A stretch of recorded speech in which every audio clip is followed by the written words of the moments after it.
নমস্কার দর্শক মন্ডলী, আজকে তোমাদেরকে আমি দেখাবো যে কিভাবে টেন্ডারগুলো ফাইন্ড করবে বা জানবে কোন জেলায় কি টেন্ডার বেরিয়েছে। প্রতিনিয়ত যে টেন্ডার পাবলিক করা হয় প্রতি মাসে বা সপ্তাহে, তো আমি তোমাদেরকে দেখাবো এখানে যে সার্চ অপশনটি রয়েছে না, এখানে সার্চ অপশনে গিয়ে তোমার জেলার বা তোমার পঞ্চায়েত কি সব টেন্ডার বেরিয়েছে সেই টেন্ডারগুলো তোমরা এখান থেকে দেখতে পেয়ে যাবে।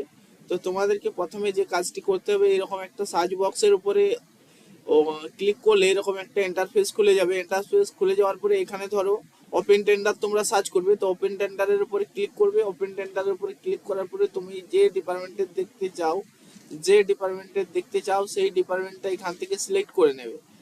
এখান থেকে সিলেক্ট করে নেওয়ার পর আমি যেহেতু ডিস্ট্রিক্ট ম্যাজিস্ট্রেট দার্জিলিং, এখানে দার্জিলিং সিলেক্ট করলাম। দার্জিলিংকে দেখানোর জন্য এখানে সাব ডিভিশন এসডিও দার্জিলিং করলাম, ভিডিও করলাম। সাব ডিভিশন আসেনি, করার দরকার নেই। এখানে ক্যাপচারটা দিয়ে দেবো।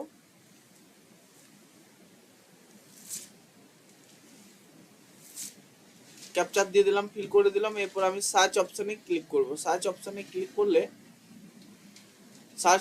ক্লিক করলে দেখো দার্জিলিং এর জন্য কিন্তু 30শে জুন এই এতগুলো টেন্ডার পাবলিক হয়েছে। এবার যদি তোমাদেরকে টেন্ডারগুলো খুলে খুলে আমি দেখাই, অনেকটা লম্বা ভিডিও হয়ে যাবে। তো তোমরা আশা করি বুঝতে পেরেছো যে কিভাবে টেন্ডারগুলো প্রত্যেকটা ডিপার্টমেন্টের চেক করা হয়। তো তোমরা টেন্ডার সম্বন্ধে আরও বিশদ জানতে হলে আমার চ্যানেলটি সাবস্ক্রাইব করে রাখো ও পাশে থাকা বেল আইকনটিতে চাপ দিয়ে রাখো, তাতে পরবর্তীতে নতুন নতুন ভিডিও এলে তোমরা সবার আগে পেয়ে যাবে। আর যদি আমাদের ঝাড়গ্রাম থেকে কোনো ব্যক্তি দেখে থাকো, টেন্ডার সম্বন্ধে জানতে চাও যে কি টেন্ডার বেরিয়েছে, যদি সার্চ করাতে চাও, অবশ্যই কমেন্ট বক্সে কমেন্ট করো। আর বিভিন্ন জায়গা থেকে তোমরা যারা দেখছো অবশ্যই চ্যানেলটি সাবস্ক্রাইব করে রাখো। পরবর্তী টেন্ডার সম্বন্ধেও আরও নতুন নতুন ভিডিও আসতে চলেছে। কোন জেলায় কি টেন্ডার বেরাচ্ছে, কোন ডিপার্টমেন্টে কি টেন্ডার বেরাচ্ছে, সেই দিকে নজর রাখতে হলে আমার এই চ্যানেলটি সাবস্ক্রাইব করে রাখতে হবে। ধন্যবাদ ভিডিওটি সম্পূর্ণ দেখার জন্য।